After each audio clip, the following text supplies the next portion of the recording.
নৌ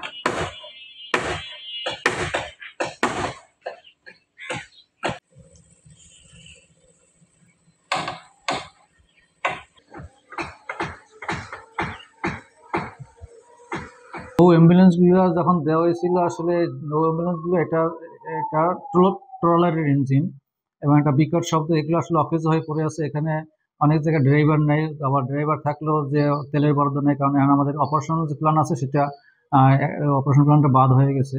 এটা আমরা কর্তৃপক্ষকে জানালে দেখি এটা কি করা যায়। আসলে এটা পরিত্যক্ত অবস্থায় পড়ে আছে আমাদের ভোলা জেলায় যে কটা নৌ অ্যাম্বুলেন্স আছে। তারা যদি সিদ্ধান্ত দেয় তাহলে সেই অনুযায়ী আমরা ব্যবস্থা নেব। দ্বীপ জেলা, সেই দ্বীপ জেলা থেকে বিচ্ছিন্ন একটা উপজেলা হইল মনপুরা। সেই মনপুরায় চিকিৎসা সেবার উন্নতির জন্য একটা অ্যাম্বুলেন্স, নৌ অ্যাম্বুলেন্স দেওয়া হয়েছে।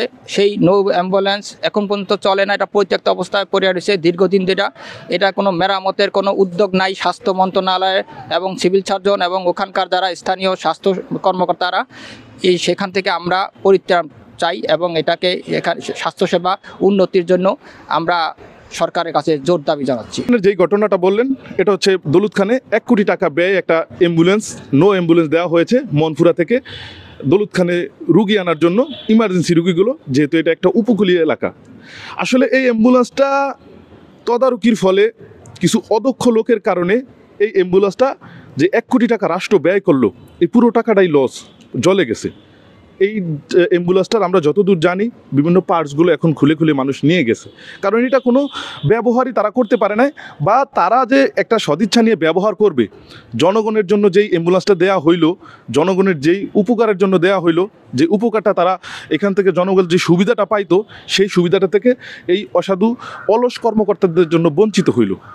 আমরা মনে করি শুধু এই অ্যাম্বুলেন্সটা দিয়ে যদি এই সার্ভিসটা দেওয়া যেত, মনপুরা থেকে দৌলতখা পর্যন্ত অনেক মুমূর্ষু রোগীর জীবন বাঁচতে পারত।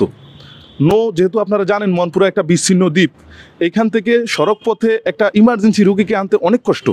সেক্ষেত্রে সেটার বিবেচনায় তো এই অ্যাম্বুলেন্সটা দেওয়া হইলো। তো আমরা দেখতে পাচ্ছি, আমি সিভিল সার্জনকে এই বিষয়ে আমি অবগতি হওয়ার জন্য বলবো যে হাসপাতালের বিষয়গুলো, বিশেষ করে ভোলার স্বাস্থ্যসেবা খুব নাজুক অবস্থা। যতটুকু মেটেরিয়ালস আছে এইটাকেও যদি আপনারা সঠিকভাবে তদারকি করতে পারতেন, তাহলে আজকে ভোলার এই স্বাস্থ্য ব্যবস্থার এই দুরবস্থা হইতো না। আজকে এই যে অ্যাম্বুলেন্সটা এইভাবে নষ্ট হচ্ছে, সরকারি টাকাগুলো নষ্ট হচ্ছে, 1 কোটি টাকার মতো সরকারি নষ্ট হচ্ছে, না পাইলো জনগণ সুবিধা আর না হইলো কোনো কাজ, লাভটা হইলো কি? আসলে আমরা আন্দোলন করি, সংগ্রাম করি যে আইসিইউ দেন, সিসিইউ দেন, মেডিকেল ইকুইপমেন্টস দেন, যন্ত্রপাতি দেন। সেই যন্ত্রপাতিগুলো যদি জনগণের জন্য ব্যবহারই না করা হয়, এইভাবে ফেলে অযত্নে নষ্ট করা হয়, অপচয় করা হয়, তাহলে এই যন্ত্রপাতিগুলো আসলে দিয়ে লাভ কি?